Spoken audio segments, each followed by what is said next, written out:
So which would you prefer? Would you prefer conviction or deferred adjudication? All right. Court will sentence you to 1 year in the Bexar County Jail. No, this. This case is already off to a tense start. We've got Miss Brown standing before the court, charged with assault causing bodily injury involving a domestic situation, a serious accusation under Texas law.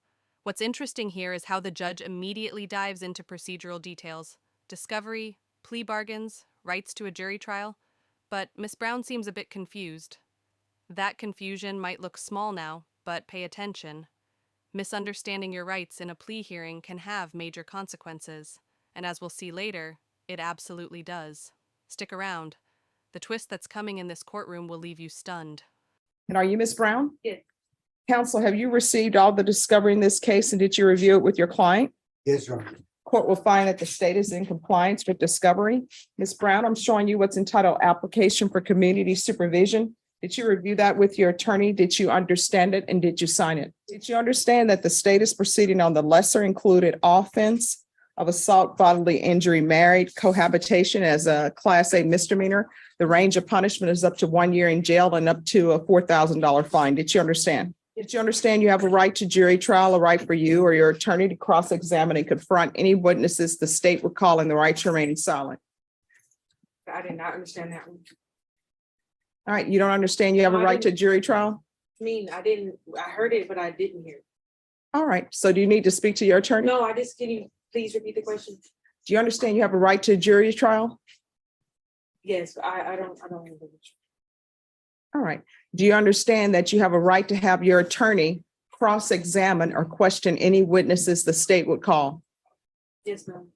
Did you understand you have a right to remain silent? Notice here, Miss Brown hesitates when asked about her right to a jury trial. She even admits she didn't quite hear it the first time. Now, that might not sound like a big deal, but in court, these moments matter. Judges are required to make sure a defendant fully understands their rights before accepting a plea. And if you say, "I didn't understand," it can stall or even derail a plea bargain entirely.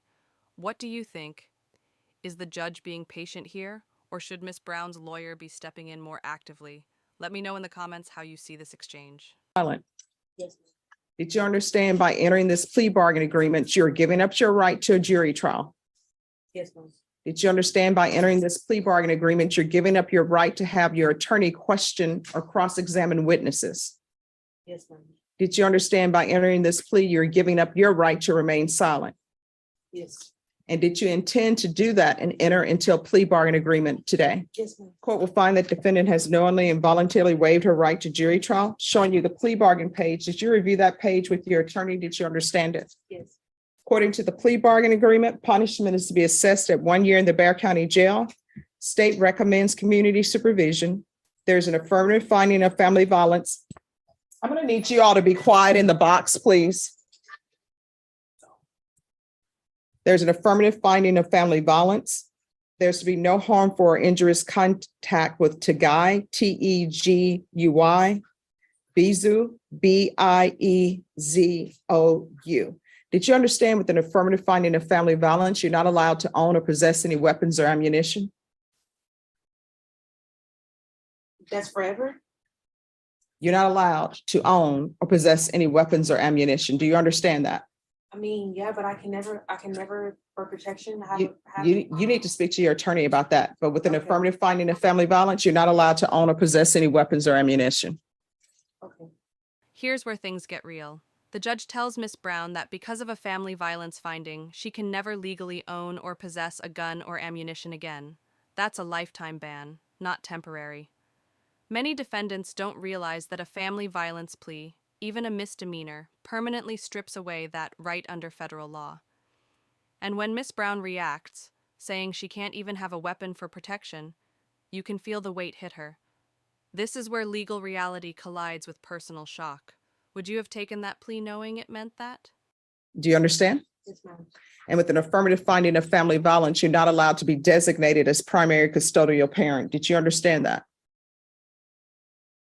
This is the first time I heard of that. All right, so I'll let you all step back. So So I'm what does that mean? I'll let you That speak I'm to not- your attorney about that. I'm not allowed to have children? Oh, you can have children, but if there's some sort of custody issues that arise, technically and legally, the court is not allowed to have you as primary custodial parent. Now, if in the Now comes the custody bombshell. The judge explains that with a family violence finding, Miss Brown legally can't be designated as a primary custodial parent. You can hear the confusion and panic in her voice. Wait, does that mean I can't have children? The judge clarifies, but it's heartbreaking. These are the collateral consequences defendants often don't know about until it's too late. Family violence pleas don't just affect your record, they can alter your entire future as a parent. Think about that. Should the legal system make these long-term effects clearer before a plea deal is signed? best interest of the children, they determine that you will be the best placement, then they can do that. But if there were any type of custody issues, and there's a person who appears to be a good parent and they don't have an affirmative finding of family violence, then they're supposed to be designated as primary custodial parent. I'll let you speak to your attorney about it. So I'll have you all step back and you can talk to your attorney. All right, so we're back on the record. In 2023 CR 0042, Brittany Brown. We were on the plea. So did you understand with an affirmative finding of family violence, you're not allowed to own or possess any weapons or ammunition? Yes. Did you understand with an affirmative finding of family violence, you're not allowed to be designated as primary custodial parent? Yes.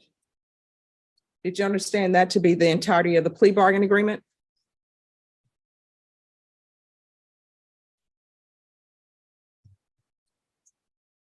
I don't understand what's going on here. But I'm not gonna be able to have my kids?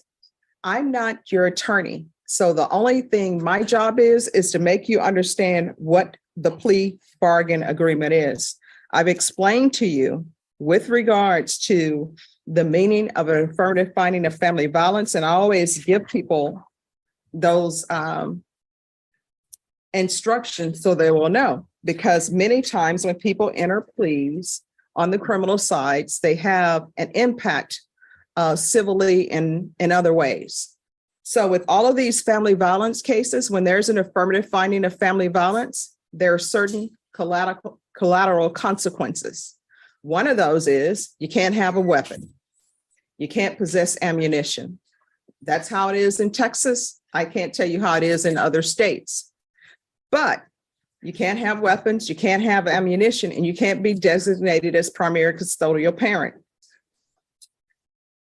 So legally, you can't be designated as primary custodial parent. Those are the consequences of entering a plea, and those are the consequences of having an affirmative finding of family violence. Now, The judge is trying to slow things down now. She senses Miss Brown's emotional overwhelm. You can tell the judge wants to make sure this isn't a rash decision. What stands out here is her statement. I want you to enter it with a clear conscience and a clear understanding. That's powerful. It shows judicial integrity, but it also highlights how emotionally complex these plea moments are. One wrong yes can reshape a life. Have you noticed how calm but firm the judge remains? That's experience, walking the line between empathy and law. now, if you would like to, counsel, we can bring this back for tomorrow. No, it's okay, fine. All right, this is what I'm gonna do. I'm gonna have you all take a seat just to No, ma'am, talk it out I more. do understand it, but it's just it's a horrible thing for like to have, this is horrible, so I understand it, but I mean, all the cases here are horrible. They're felony cases. I thought it was getting reduced. It's still getting reduced, but it's still, all these cases have consequences. Whether it's being reduced to a misdemeanor or not, there are consequences that flow from felony cases and consequences that flow from criminal charges. So what I'm going to do is I'm going to have you sit with your attorney, because I want you to, if you're planning on entering a plea in this case, I want you to enter it with a clear conscience and a clear understanding. So it appears to me, and I may be wrong, I'm making assumptions here, that you didn't know the consequences civilly of entering a plea in this case. And the fact that you're talking to me about, am I ever going to be able to possess weapons? Am I ever going to have my children? That's something that you need to discuss with your attorney, and it needs to be in a setting. I don't want to say without passion or objectively, because I know these are all personal matters, but it needs to be something that's thought about with clear head and something to think about. All right, so I'm going to have you all step back. And if your attorney feels like it's best that this be taken up tomorrow, we'll take it up tomorrow. I'm here all week. All right, so just step back and discuss it with your I attorney. understand it. There's nothing I could do. All right, just step back and talk to your attorney.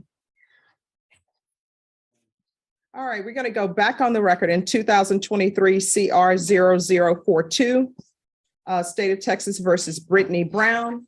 So Ms. Brown, I've gone over the plea bargaining agreement with you. Did you understand that to be the plea? Yes, ma'am. And do you understand the consequences of entering a plea with an affirmative finding of family violence? Yes. And knowing that, do you wish to proceed? Yes. All right, did you review the paragraph entitled waiver of appeal with your attorney? Did you understand it? Did you sign it in both places? Yes. Did you understand by signing that you're waiving your right to appeal? The only items that can be appealed are written pretrial motions that have been filed, heard, and ruled upon by the court. Did you understand? Counsel, have there been any such motions? No, Your Honor. And counsel, did you understand that to be the plea bargain agreement? Yes, Your Honor. State, is that the plea bargain agreement? Yes, Judge.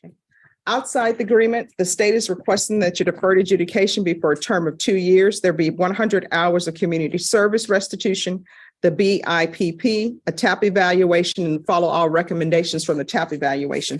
Did you understand those are recommendations from the state and the court does not have to follow those recommendations? Yeah. Then to the lesser included offense, how do you plead? Guilty, not guilty, or no contest? Contest. State any evidence? Yes, sir. At this time, state up our state exhibit number 1 and its attachment. No objections, Your Honor. Court will find that defendant has knowingly and voluntarily waived and consented to stipulation of testimony and stipulations. Court will accept into evidence states exhibits 1 and attachments and review the same. All right, after reviewing states exhibits 1 and attachments, the court will find there is sufficient evidence to find you guilty. The court will defer finding of guilt as you apply for deferred adjudication. Are we proceeding with sentencing? Yes, Your Honor. Anything you wish to say on behalf of your client? He has had the problem, I guess, communicating and understanding what is happening, but after explaining several times her situation, she understands everything, and we're asking that the court accept the recommendation from the state to place on deferred. All right, what was your warrant for? In the police report, it says that when the complainant called the police showed that you had a warrant. So what did you have an active warrant for? It had been for a failure to ID. All right, state, can you see if there are any pending charges other than this case? Yes. Yeah, there's a failure to ID. Oh, sorry. Your Honor, there's a failure to ID, and that one is for the state would be TIC. It's not listed in the plea. Judge, there is, but we can,